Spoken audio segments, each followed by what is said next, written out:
फागुन के मस्त महीना में प्रेमिका अपने प्रियतम के पास पत्र भेजा तारी। का लिखा तारी? कैसे कैसे हो बहल फगुनी बया होली है लगा रहा पाती लिखे सजना के गोरे बहल फगुनी बयार पाती लिखे सजना के गोरे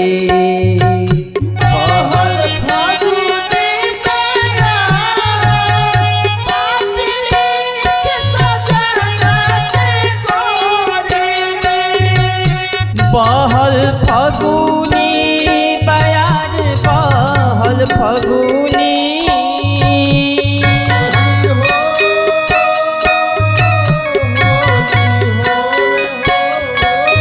हो बहल फगुनी बयार बहल फगुनी बयार पाती लिखे सजना के गोरी बहल फगुनी बयार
और का भैया कैसे कैसे कंत बसंत में बसे परदेसवा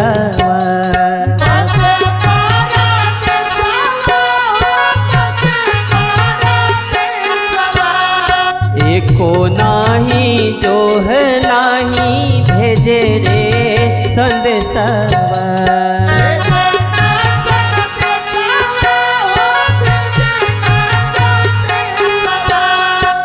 कंत बसंत में ना बसे परदेसवा एको नाही जो है नाही भेजे रे संदेशवा अरे काटे धावे अंगना दुआर हो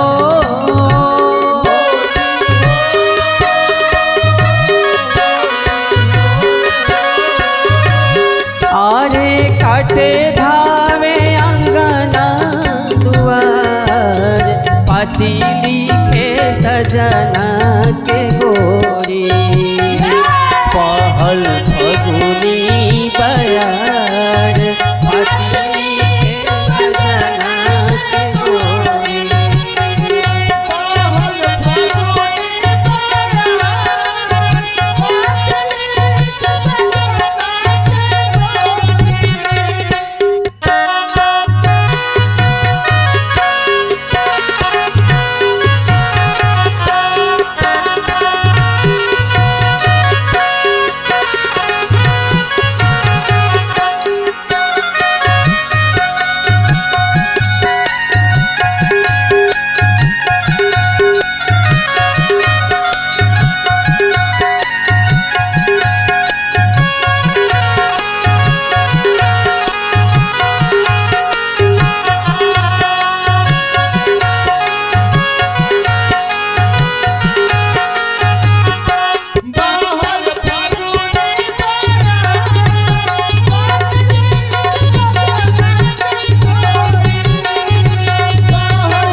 आज खेतवा में सरसों के फूलवा फुलाइल।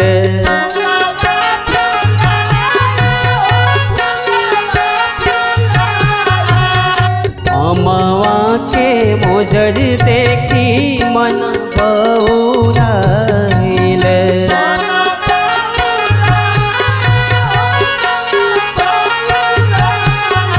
अब भावे ना बसंती बयार हो।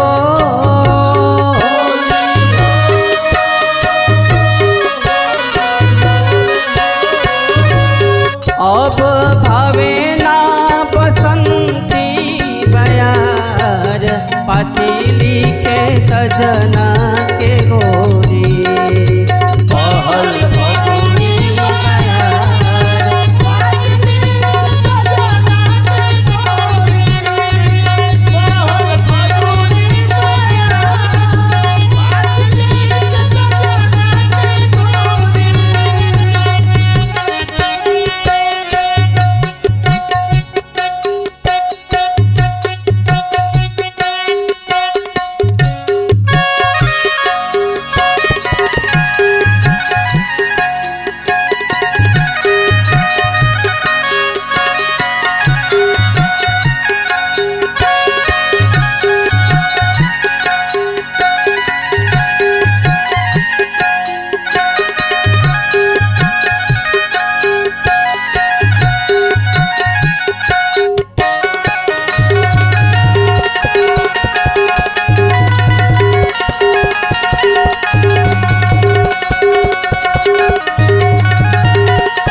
अरे हिया में जरौले बाड़ी दियारा के आस हो।